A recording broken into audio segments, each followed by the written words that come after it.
নমস্কার বন্ধুরা, ঝর্ণা ঝুমা কিচেনে সবাইকে স্বাগত। আজ আমি পালং শাকের পকোড়া বানিয়ে কারি তৈরি করব। তো রেসিপিটা আমি কিভাবে তৈরি করেছি সেইটা এখন আপনাদের সাথে শেয়ার করব। আর এখন যেহেতু প্রচণ্ড গরম পড়ছে, সিম্পল খেতে চাইলে কিন্তু এই কারিটা আপনারা অবশ্যই ট্রাই করে দেখতে পারেন। তো চলেন ভিডিওটা এখন শুরু করব। তৈরি করব তো সেই জন্য দেখেন এখানে আমি পালং শাকটাকে ধুয়ে ভালো করে পরিষ্কার করে তারপরে আমি কুচিয়ে নিয়েছি। আর একটা বড় সাইজের পেঁয়াজকে কুচি কুচি করে কেটে নিয়েছি। তো কারিটা বানানোর জন্য প্রথমে আমি একটা দইয়ের ছাঁচ তৈরি করে নেব।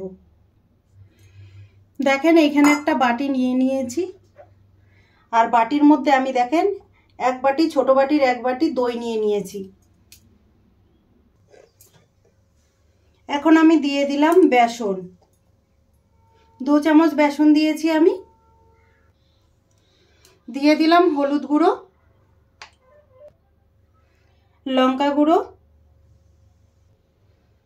খুব সামান্য দেখেন জিরে গুঁড়ো দিয়েছি, জিরে গুঁড়োটা কিন্তু না দিলেও চলে। আর দিয়ে দিলাম ধনে গুঁড়ো।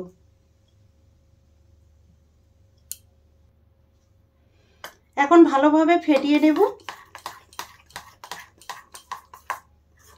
সব উপকরণ একসাথে দেখেন একটু মিশিয়ে নিলাম। এখন দিয়ে দেব জল। জল দিয়ে বেশ ভালো করে একটু ফেটিয়ে নেব।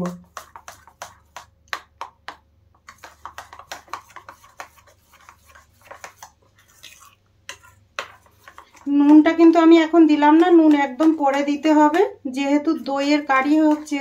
তো আগে কিন্তু নুন দিতে গেলে দই অনেক সময় ফেটে যাওয়ার চান্স থাকে।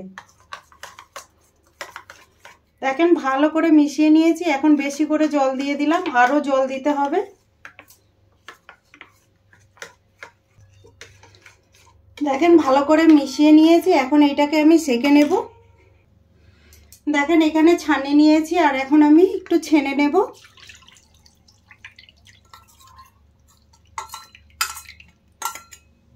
দেখেন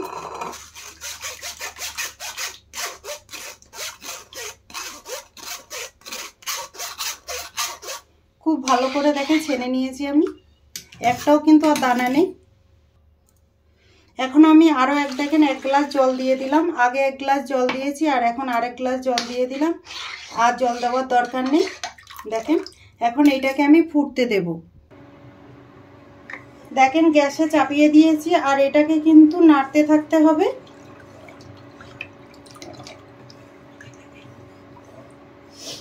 এটা ফুটতে থাক, আমি ততক্ষণে পকোড়াগুলো তৈরি করে নেব। আর এটা কিন্তু নাড়তে থাকতে হবে, কিছুক্ষণ বাদ বাদ কিন্তু চামচ চালাতে হবে, নালে কিন্তু নিচে লেগে যাবে, যেহেতু বেসন দেওয়া আছে সেই জন্য। এখানে একটা দেখেন বড় বাটি নিয়েছি, বাটির মধ্যে আমি পেঁয়াজ আর পালং শাকটা কুচিয়ে নিয়েছিলাম সেটা দিয়ে দিলাম। দিয়ে দিলাম কিছুটা কাঁচা লঙ্কা কুচি কুচি করে কেটেছিলাম। হলুদ গুঁড়ো, টেস্ট হিসাবে নুন দিয়ে দিলাম। সামান্য একটু দেখেন লঙ্কা গুঁড়ো দিয়ে দিলাম। দিয়ে দিলাম বেসন। এখানে আমি 3 চামচ বেসন দিয়েছি। এখন ভালো করে মেখে নেব হাত দিয়ে। আর এখানে কিন্তু জল দেওয়ার একদমই দরকার নেই।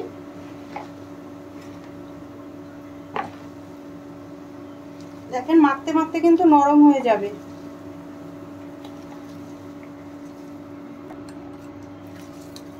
দেখেন ভালো করে মেখে নিয়েছি।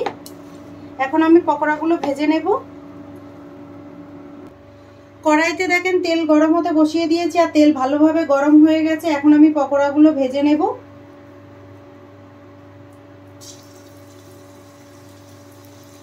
ছোট ছোট করে দেখেন ভেজে নিচ্ছি।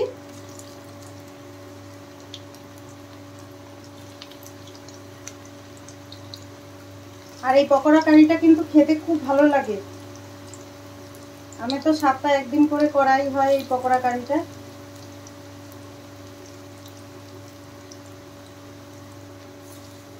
দেখেন এইভাবে কয়েকটা আমি পকোড়া দিয়ে দিলাম।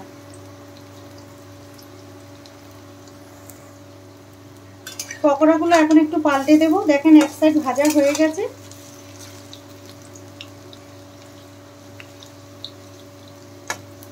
এইভাবে উল্টে পাল্টে লাল লাল করে ভেজে নিতে হবে পকোড়া।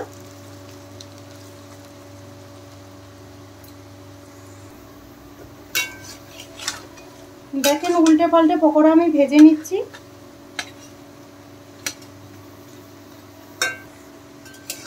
দেখেন পকোড়া ভাজা হয়ে গেছে, এখন আমি তুলে নিচ্ছি।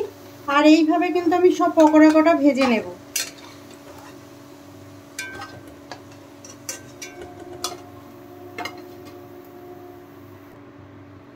আরও কিছু পকোড়া ভাজার জন্য দিয়ে দিচ্ছি। পকোড়াগুলো এদিকে ভাজা হতে থাক, আমি কারিটা এখন দেখে নেব। দেখেন কারি কিন্তু ভালোভাবে ফুটে গেছে আর অনেকটাই গাঢ় হয়ে গেছে।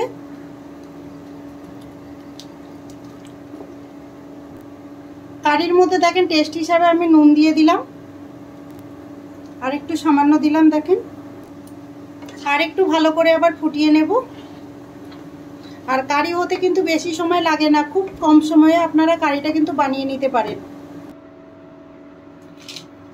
দেখেন সব পকোড়াগুলো আমি তৈরি করে নিয়ে নিয়েছি। এখন এই পকোড়াগুলো আমি কারিতে দিয়ে দেব। দেখেন পকোড়াগুলো কারিতে দিয়ে দিলাম, দিয়ে আরেকটু নেড়ে দিচ্ছি। এখন আমি এর কারিতে ফোড়ন দিয়ে নেব।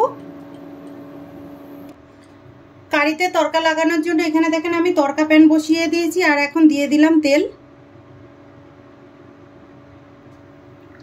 পরিমাণ মতো তেল দিয়ে দিলাম। তেল গরম হয়ে গেছে, দিয়ে দিলাম শুকনো লঙ্কা, দিয়ে দিলাম দেখেন গোটা সর্ষে, গোটা জিরে। এখন আমি দিয়ে দেব হিং, খুব সামান্য দেখেন হিং দিয়ে দিলাম। দিয়ে দেব কারি পাতা।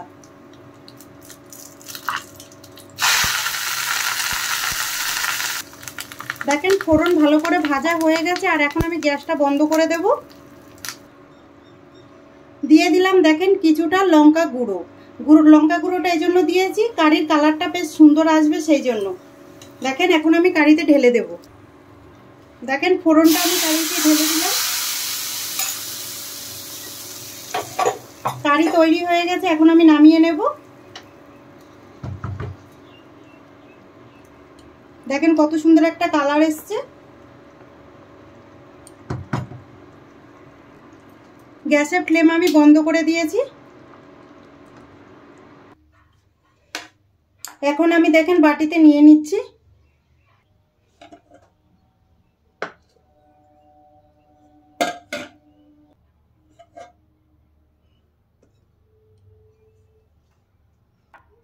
এই কারি রেসিপিটা যদি আপনাদের ভালো লাগে তাহলে আমার চ্যানেলটাকে সাবস্ক্রাইব করবেন, লাইক করবেন, কমেন্ট করবেন, আর অবশ্যই শেয়ার করবেন। আর আমি যেইভাবে কারিটা বানিয়েছি প্লিজ বানিয়ে খেয়ে আমাকে কমেন্ট করে জানাবেন। এই গরমে কারি বানিয়ে খেয়ে দেখবেন। Thank you.